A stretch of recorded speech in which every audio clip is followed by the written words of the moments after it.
Do you like to travel? It's something that lots of us do every day. If we're not going very far, walking or riding a bike will be fine, but for longer journeys we would soon feel tired.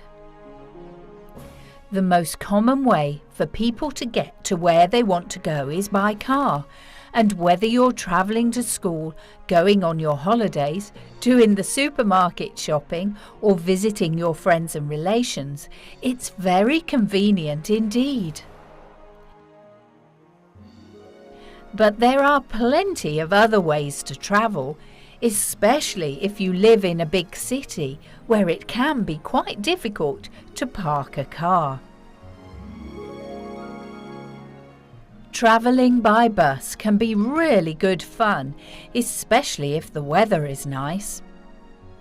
There are still some places where you can find double-decker buses, and you will get a lovely view if you go to the top.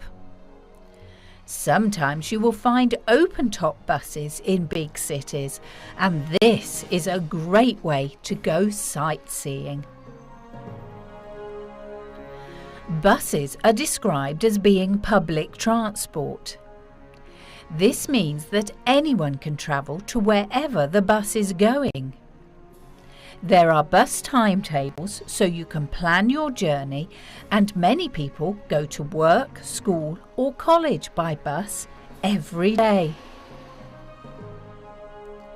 Now, if you don't want to travel by bus on public transport, there is another option, which is to go on a train journey.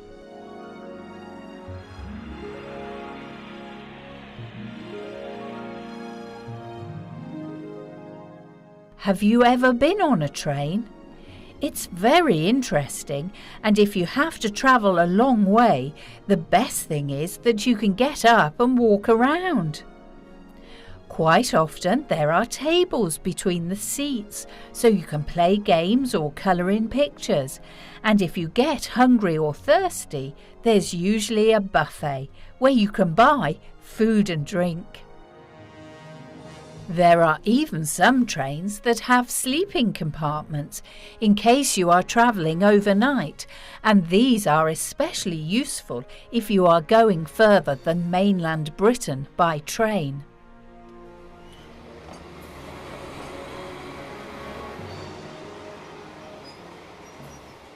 This might sound very strange because I'm sure you know that Britain, made up of England, Scotland and Wales, is an island which isn't connected to any other country by land and is surrounded by the sea. Although Northern Ireland is part of Great Britain, it lies across the Irish Sea, and to get there you have to either travel by ferry or aeroplane.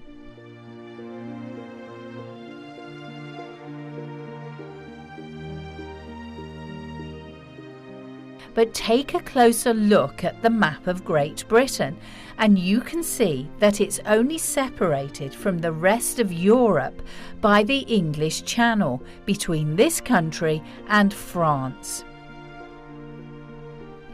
You can travel to the continent by ferry, just like going to Northern Ireland, or by aeroplane.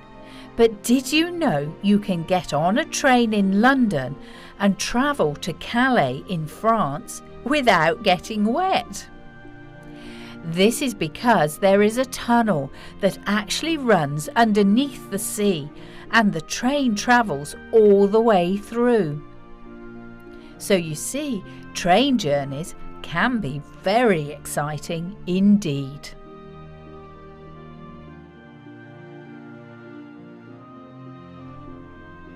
Do you like stories about trains?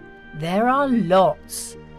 I expect you can all think of a favourite. If you've read the Harry Potter books or seen the films, you will know that Harry went to school by train. The steam locomotive always departed from platform 9 3/4 at a big London station called King's Cross. Although this is where the scenes for the film were shot, you'll not find Harry's magic platform, unless of course you're a witch or a wizard.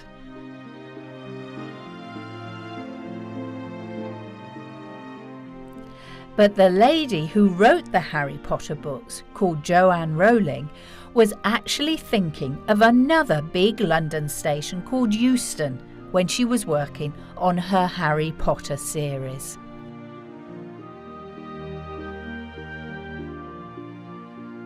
If you come to London, these stations are very interesting and you may even get to have a ride on an underground train. In London, the traffic is very busy and you can spend a lot of time stuck in traffic jams, but the underground trains can get from one place to another with no problem at all. If you remember what this sign looks like, you'll know that wherever you see it above ground, you'll find a train station underground.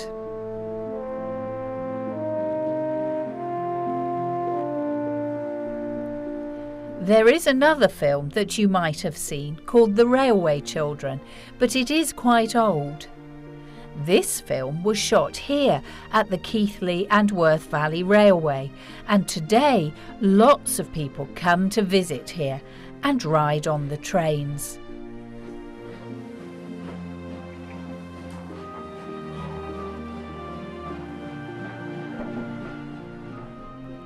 But have you noticed something?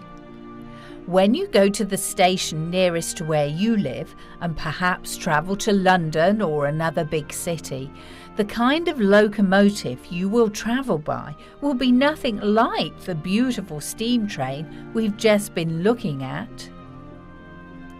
Today, lots of trains are powered by diesel, which is a fuel that is like petrol, while others run on electricity. However, if you ask your grandparents about trains when they were young, they will probably remember steam locomotives being the most widely used. Now, modern trains are wonderful if you want to get to where you're going quickly, but if you're having a special day out on the train, finding somewhere to travel by steam can make your journey all the more enjoyable. And to really make the most of the experience, let's find out how the railways got started. We actually have to go back a long time in history to find out when the first railways were built, and this exciting journey will take us below ground once again. This is a mine deep under the ground where a long time ago people used to dig for something called iron ore. There are other mines where people used to dig for coal or tin, but whatever there was to be found, it was always very heavy to carry and hard work for the men who had to transport their wares to the surface. Then, about 500 years ago, somebody had a wonderful idea. If you laid down wooden planks, you could push a wagon along a track. Miners could collect all the iron ore, coal or tin, and then push the full carts along, rather than make lots of trips up and down the workings, transporting whatever they had taken from the ground.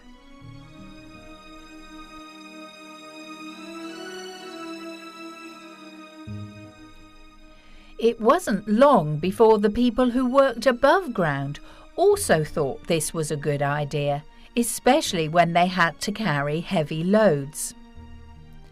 The first railway, or wagonway as it was then called, was built in 1604 and it ran for just 2 miles. Even so, this was quite a long distance to push, and horses were introduced to pull the wagons instead. Nevertheless, it was still very hard work, and the loads started to get heavier and heavier.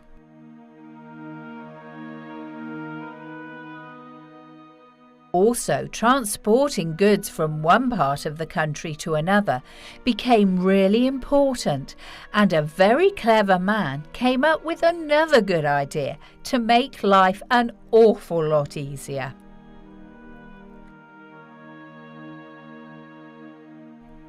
Have you ever had a toy boat or plastic duck to play with in your bath? Well, they float, don't they? And you only have to give a little push with your finger for your toys to float away. This clever man, called James Brindley, realised that if you made a special boat to carry heavy weights, it would float on the water. People had been transporting things by boat on rivers and across the sea for thousands of years, but if you wanted to carry your goods to somewhere the river didn't flow, it wasn't much help. So James Brindley built waterways all over the country, which needed special narrow boats to carry people's heavy goods. Perhaps you've been lucky enough to go on a narrow boating holiday. It's such good fun, and you get to see the beautiful countryside, but you do travel very slowly indeed.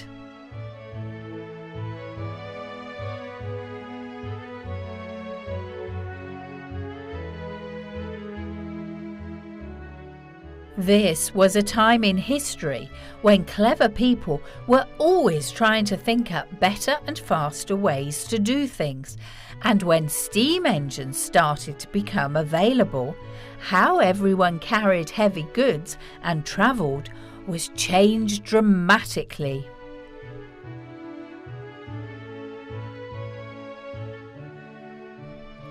Have you ever watched a kettle boil and seen something called steam rising?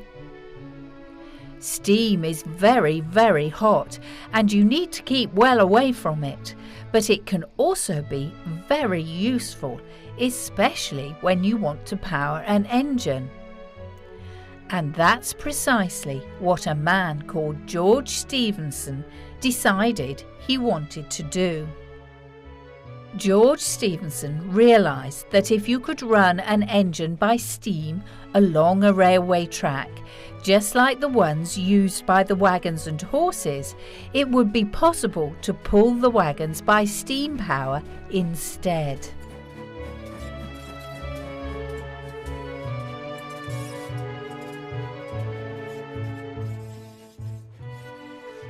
To make steam, he needed coal and water, but that was all. By burning a coal fire, there was enough heat to boil the water and make steam, which made the engine run. Lots of people thought that George Stephenson was crazy, but when he built a locomotive called the rocket, he proved just what a good idea it was.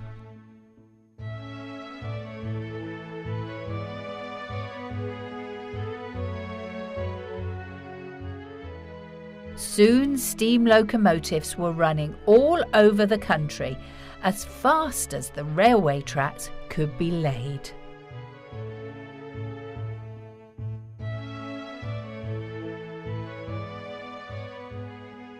At first, they were only used to carry heavy things for industry, but it wasn't long before people wanted to travel by train as well.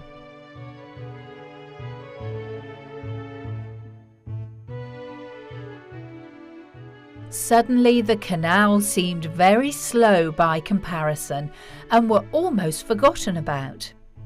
In fact, because the canals followed the fastest routes between cities and towns, the railways were often laid alongside the canals, and you might go on a train journey where you will be able to see a canal through the window while you travel. You will probably overtake any narrowboat on the canal at great speed, even if you're having a ride on a steam locomotive rather than a faster modern train. When George Stephenson was building his railways in the north of England to begin with, he worked out how wide the wagons pulled by the horses were, and that's how far apart his tracks were laid. But George Stephenson wasn't the only person who was good at building railways.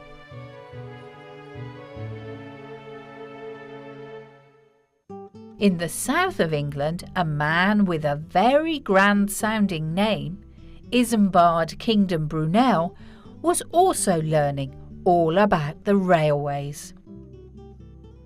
Brunel was an amazing engineer who could make just about anything, like this beautiful suspension bridge at Clifton and this wonderful steamship called the SS Great Britain that you can still go and visit today in Bristol. Now, when it came to doing his sums, Isambard Kingdom Brunel was very clever, and rather than use George Stephenson's calculations for railway tracks the width of old farm wagons, Brunel worked out the most stable railway line width, which was much wider, and laid tracks and had trains made bigger all over the south of England. This was all very well until the railway lines from the north and the south met at stations, because all the heavy goods had to be taken off one train and put on another, and as you can imagine, there were lots of arguments about which engineer was right. Eventually the government had to decide, and they chose George Stephenson's railway width, which they called standard gauge. Isambard Kingdom Brunel had to change all his railway lines from his broad gauge to standard gauge. So now if you hear people talking about standard gauge when you go to visit a steam railway, you'll know they mean the width of the track.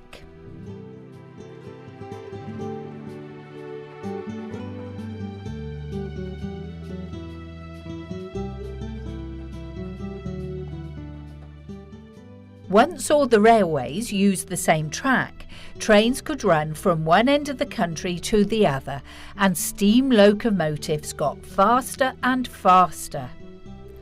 Diesel engines didn't really take over until the 1960s, and although train travel became even faster, lots of people still preferred the steam trains because they had so much character.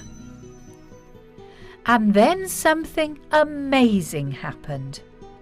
When lots of the steam locomotives had been sent to the scrapyards and many railway lines out in the countryside had been closed down, Groups of railway enthusiasts join together to create steam societies to restore the old disused track, stations, goods sheds, locomotives and carriages so that they could become a very special attraction for people to visit.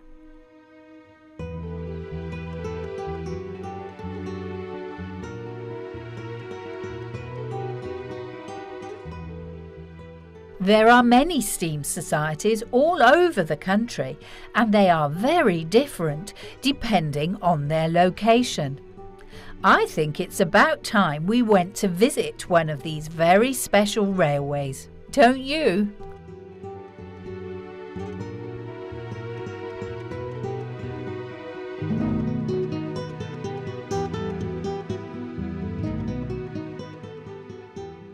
To start off with, we'll travel to a place called Toddington, where you can find out about all sorts of different steam locomotives and visit some very beautiful places in a part of Great Britain called the Cotswolds.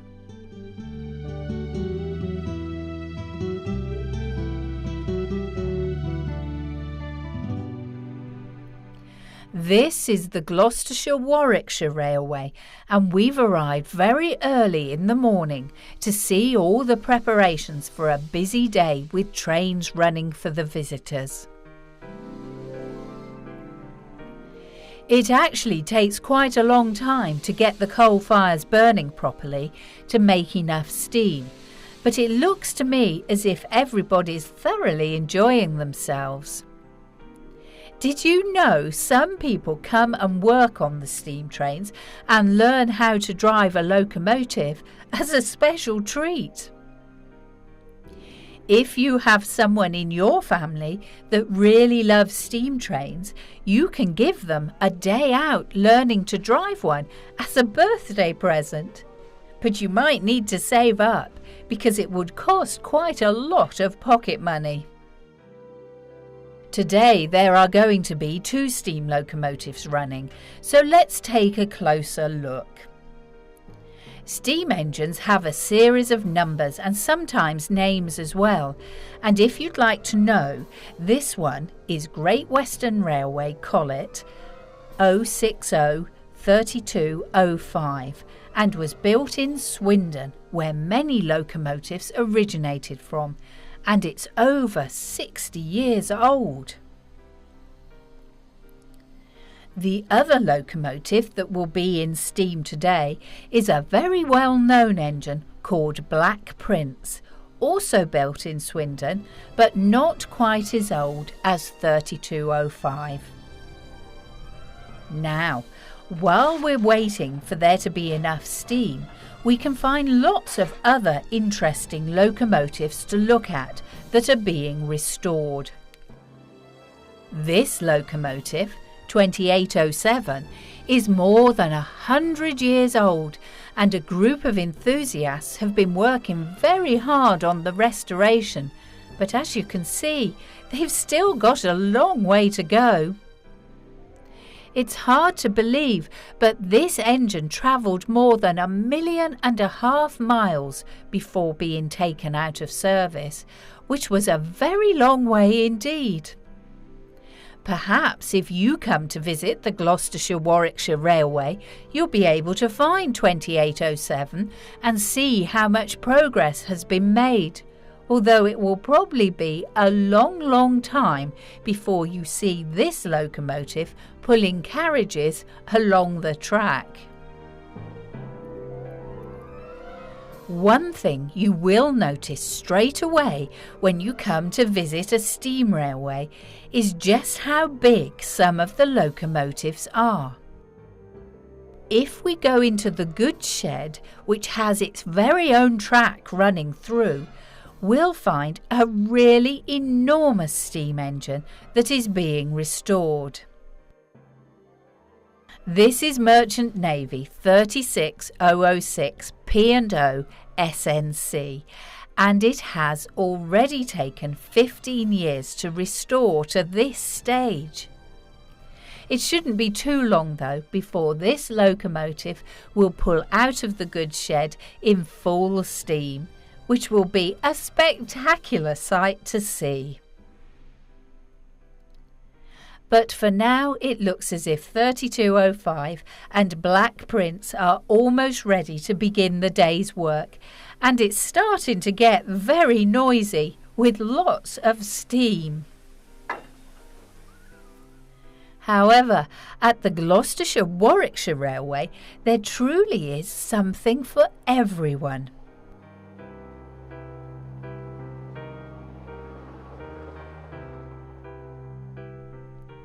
Not all railway enthusiasts concentrate on steam engines. There are lots who like the early diesels just as much.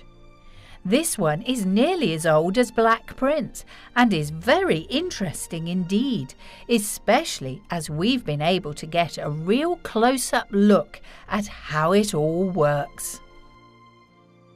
What's really good when you come to a steam railway like this one is you can stay all day long and ride on as many different trains as you want to. So if you look at the timetables and plan your journeys carefully, you can try them all.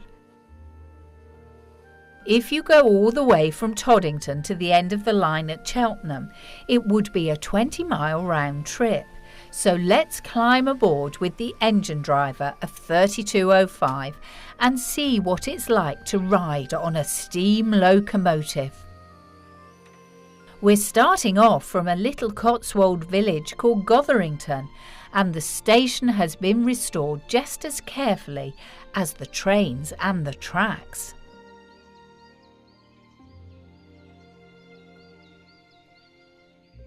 Back aboard our wonderful steam locomotive, the fireman is working hard to keep the boiler stoked with coal, and we're racing through the lovely countryside. Because the Cotswolds are actually a range of hills, at one point on this line there is a long tunnel which takes the trains through the hillside. It's always great fun to go through a tunnel on a steam train, even though it looks a bit dark as you go in.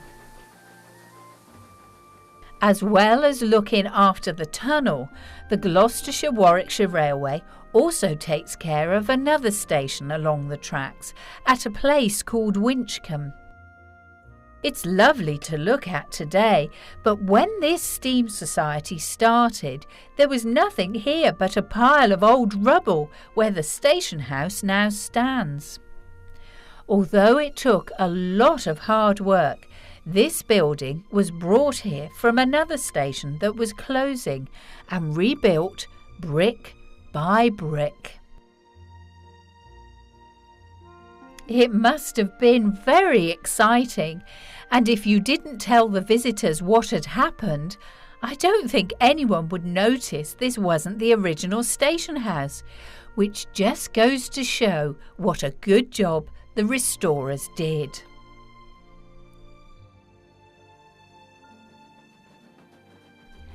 After Winchcombe, it's just a short journey back to Toddington, and you might be wondering what Black Prince has been doing all day. Well, as the dusk is falling and all the beautiful station lamps have been lit, a small crowd has gathered to watch out for this great locomotive's return. Some very lucky people have been learning how to drive a train on Black Prince today, and it looks to me as if they've done very well indeed. We've had a really fantastic day out in the Cotswolds, and as everyone goes home for tea, I'm sure it won't be too long until they'll be ready to visit another steam railway. Have you ever travelled by train to go on your holidays? It can be very exciting, even if it isn't on a steam train. Now, do you remember Isambard Kingdom Brunel? Well, if you go to the seaside in the southwest of England by train, chances are you'll still travel along the railway lines he had built all those years ago. And if you go on the line from Bristol to Plymouth, you'll be in for an extra special treat. For quite a bit of the journey, you'll ride along a railway track right next to the sea, and the view is amazing.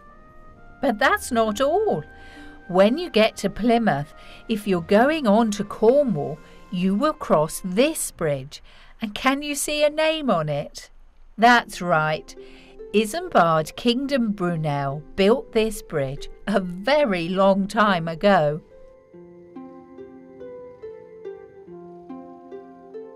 If you look carefully, you can see trains travelling backwards and forwards across it, and the bridge hasn't needed too much repair work in well over 100 years, proving just how good Brunel's design must have been in the first place.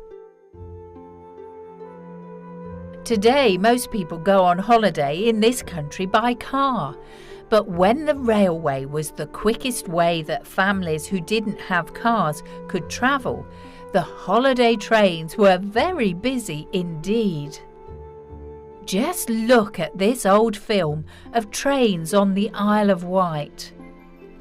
People came over by ferry on a short stretch of water called the Solent and caught the train on the pier to take them to their holiday destinations. It must have been very exciting, and although it's not as busy as this anymore, the Isle of Wight is still a lovely place to visit, especially if you happen to like steam trains. There was a time, and not all that long ago, when the railway on the Isle of Wight went everywhere. But just like on the mainland, as more and more people started to travel by car, the railway lines to all but the biggest towns were closed. Here's some more old film of holidaymakers arriving in the beautiful seaside resort of Ventnor in the south part of the island. What a wonderful tunnel this must have been to go through, but this is what it looks like today. The entrance is all boarded up and there are no trains running into Ventnor. But if you travel to another lovely place called Haven Street, you'll find plenty of steam locomotives to enjoy. Now, when you arrive at the Isle of Wight Steam Railway at Haven Street, there is just so much to see, you might wonder quite where to begin. But all this started because a group of schoolboys really loved steam engines, and they got together and actually bought a locomotive that wasn't going to be used anymore. It really is quite an incredible story, and this is the locomotive in question, called Carlborn. Much older than anything we saw at the Gloucestershire-Warwickshire Railway, Carlborn was built in 1891 at Nine Elms in England and came into service on the Isle of Wight in 1925.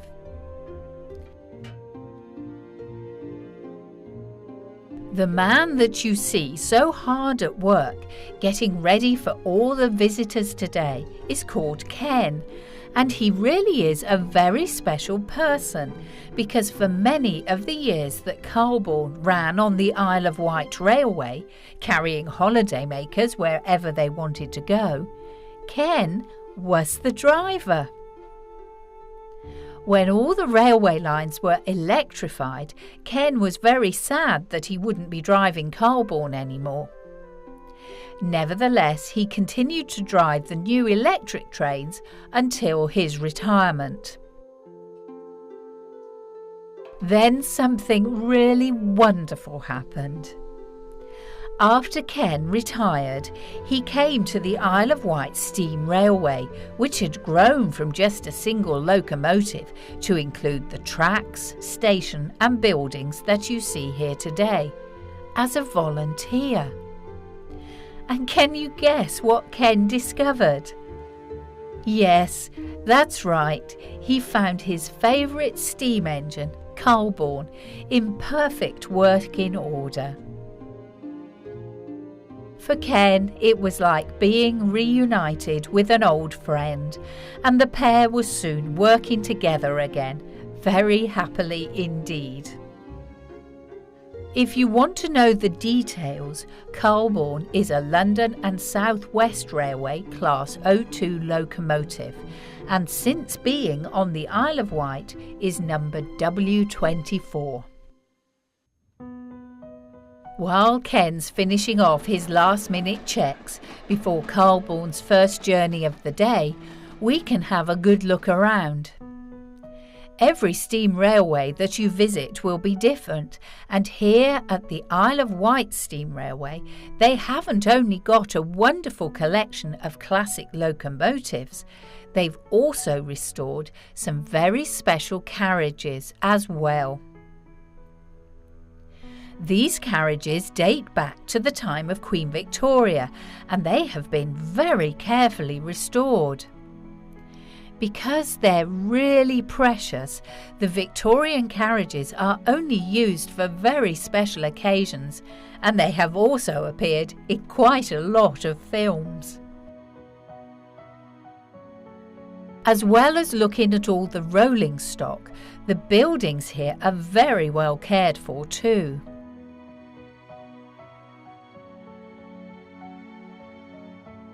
This signal box is in perfect working order, and it's really interesting to watch the controls being operated. It's very important that the signalman knows which levers to pull so that there aren't any train crashes, and as this one definitely knows what he's doing, we're in very safe hands today. When you go to visit a steam railway, if you like collecting model trains or railway souvenirs, it's always worth looking out for the gift shop. Because they're run by railway enthusiasts, you'll find some marvellous treasures to help you remember your lovely day out. And as so many of the young visitors haven't got a lot of money to spend, you'll find plenty of things you can afford to buy with your pocket money. After all that looking around, if you're hungry and thirsty, there will usually be a very nice station cafe to stop at. But for now, we'd better get ourselves moving. We've got a train to catch. Haven Street Station is in the middle of the Isle of Wight Steam Railway, and for the first part of our journey we're going to travel in an easterly direction to Smallbrook Junction, where we can begin our train ride properly, all the way to the end of the line today, at Wootton in the west. It's quite interesting because this is the only way to get to Smallbrook Junction, as there's no road or even a footpath. And if you want to catch the modern-day electric train, which runs from Ryde to Shanklin, you can change trains here, but you'd be in for quite a surprise.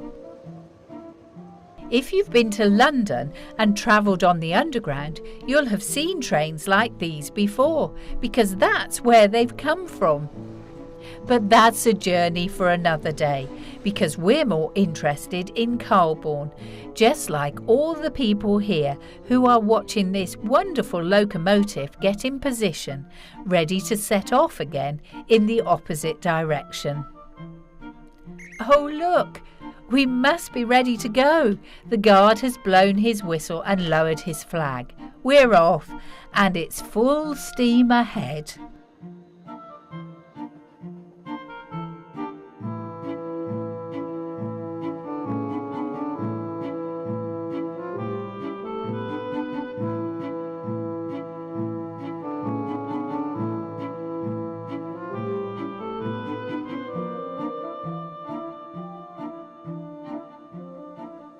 Now what's going on here? We seem to have come to a halt. And I don't just mean that we've stopped.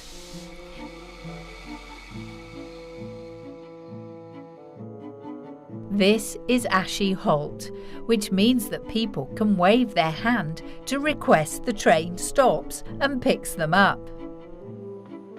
As you can see, we've come back to Haven Street, and there are lots more people out and about now, enjoying themselves.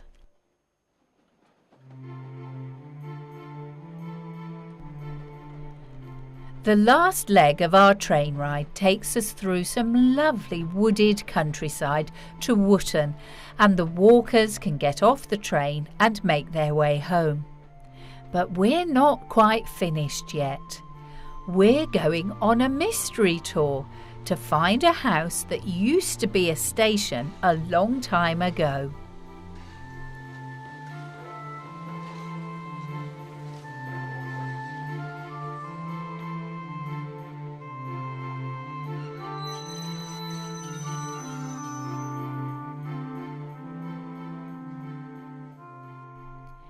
We'll take a little walk down the footpath, and look, you can see where a platform would once have stood, and this station, called Whippingham, was used by a very special person. Queen Victoria and her very large family used to come to the Isle of Wight for their holidays, and she really loved it here.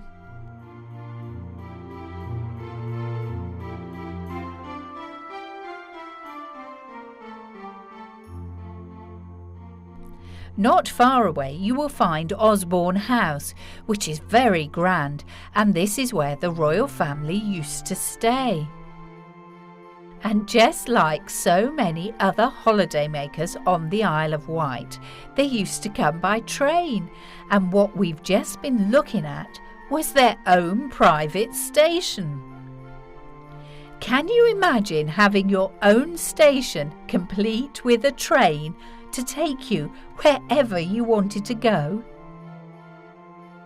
And by the look of this old picture of Queen Victoria and her husband Prince Albert, they certainly knew how to travel in style. As we return to Wootton to catch Colborne's last run of the day, we can watch Ken and this remarkable locomotive disappear off into the distance. We've had an amazing time and learnt a lot more about railways, but we've still got another very different steam society to go and visit, so we need to head back to the ferry and cross the Solent in search of a huge forest. Welcome to the beautiful Forest of Dean, which can be found on the border between England and Wales. Do you like to go walking in the woods and forests? It can be great fun, and if you take a picnic with you, you can spend a whole day enjoying being in a forest like this one.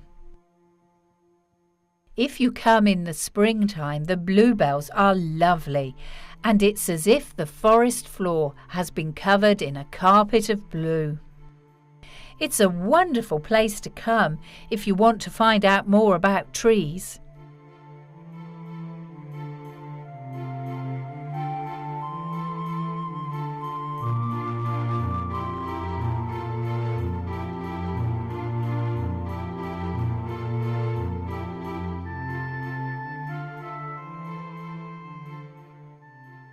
This wonderful English oak is called the forest giant, and I expect you can guess why.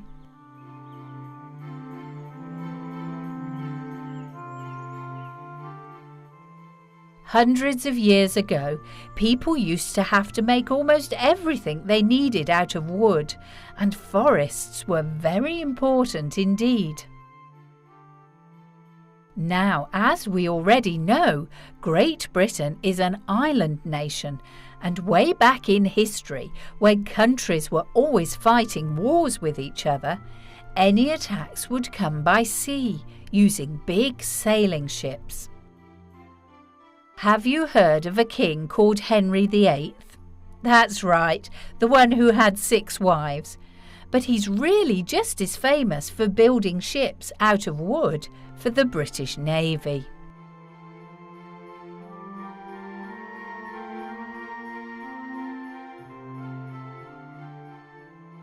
One of his ships was called the Mary Rose, but she sank in the Solent way back in 1545. Do you remember the Solent, the short stretch of water between England and the Isle of Wight that we saw earlier? Well, ships from France were attempting to invade the Isle of Wight, and there was a huge sea battle in the Solent. Although nobody knows for sure why the Mary Rose sank, she lay deep beneath the sea until 1982, when the wreck was raised, and the remains can now be seen in a Portsmouth museum. Now, as you can imagine, people needed an awful lot of trees to build big ships. Just take a look at this one called the Victory, which, although not quite as old as the Mary Rose, is still in one piece at the historic docks in Portsmouth. Many believe that both the Mary Rose and the Victory were built from trees that came from the Forest of Dean. The kings and queens needed forests like this one that we're visiting now to build their ships, and to this day it's still sometimes called the Royal Forest of Dean.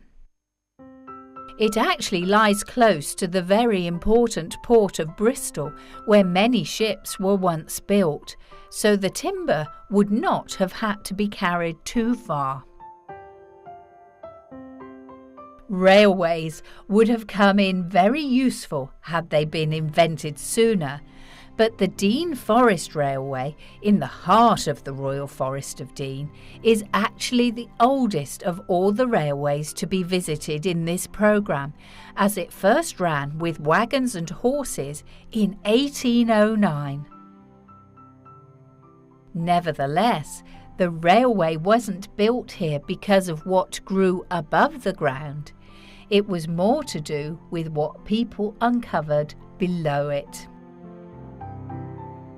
We saw this iron ore mine a little earlier on, and it can be found deep beneath the Forest of Dean, and with coal and limestone also discovered close by, there was a big demand from industrial centres all over the country for these vital natural resources.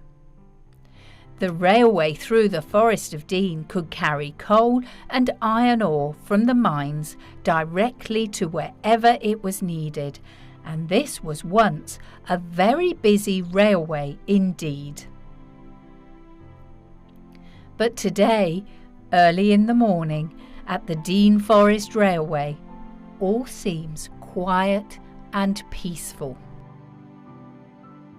This is Norchard, the railway's headquarters, and just as there were at the other steam societies we've visited, there are some great things to see.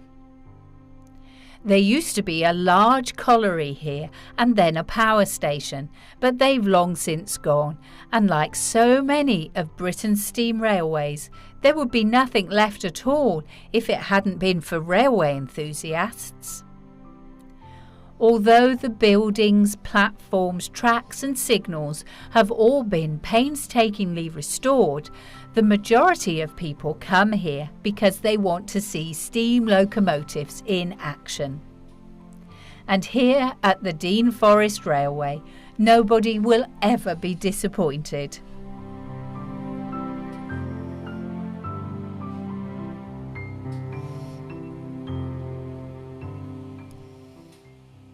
This steam locomotive looks quite different to the ones we've been watching at the other railways because it has a pannier tank. There are box-shaped tanks attached to the sides of the boiler, which gives the engine its distinctive appearance, although it does work on exactly the same principles. Everyone here is busy stoking up the fire with coal to get things started. And there's also plenty of cleaning and polishing going on, ready for when the visitors arrive a little bit later in the day. There are lots of people, sometimes called train spotters, who like to collect the numbers of all the trains that they see. And if you'd like to know, this locomotive is Forest Pannier 9681. But in terms of preserved steam engines, it's not terribly old, having been built at Swindon in 1949. Even so, when many branch lines were closed and diesel trains became more economical to use, Forest Pannier 9681 was sent for scrap. It's hard to believe, looking at this beautiful engine today, that for 10 years it rusted and rotted in a Welsh scrapyard. The Forest Pannier Tank Fund then came to the rescue in 1975 after raising what was then the huge sum of £3,600 to buy this wonderful engine.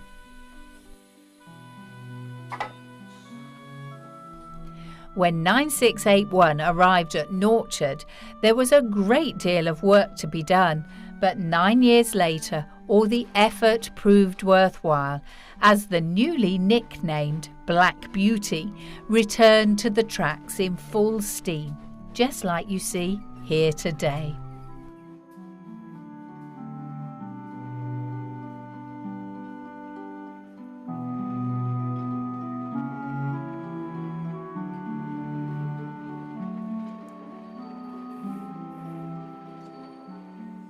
We've gone to the furthest point along the line, to Lydney Junction, which leads on to Lydney Docks.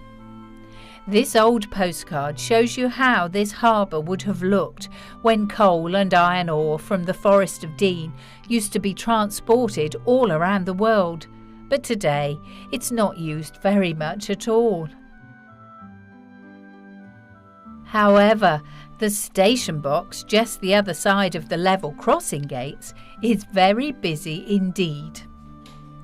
Like all the steam railways we've visited in this programme, all the people who operate it are volunteers, and as Brian sends Forest Pannier 9681 safely on her way, all the travellers are very happy, enjoying their special journey.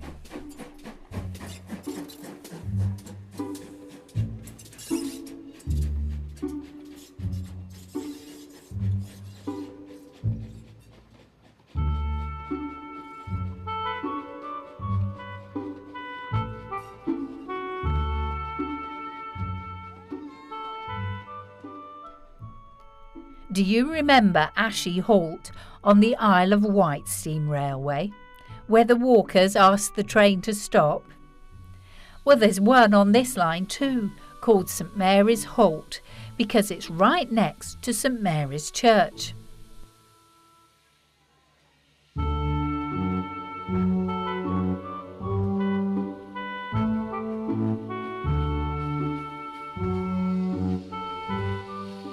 By the time we get back to Norchard, quite a crowd has gathered, and there are lots of children who want to take a closer look, and some are talking to the driver.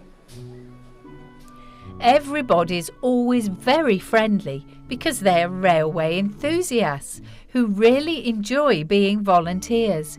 So do remember, if you go to visit a steam railway anywhere in Britain, you can ask as many questions as you like, because they'll be sure to know the answers.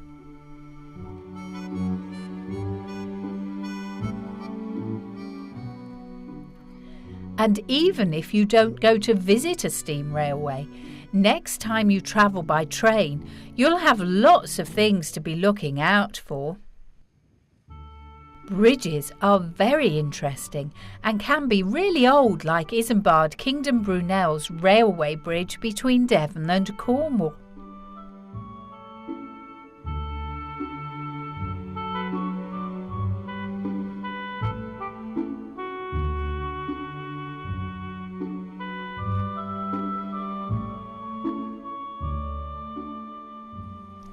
Stations might appear to be quite modern, but if you look a little more closely, chances are there will be older parts of the buildings that are very interesting, so make sure you keep your eyes open.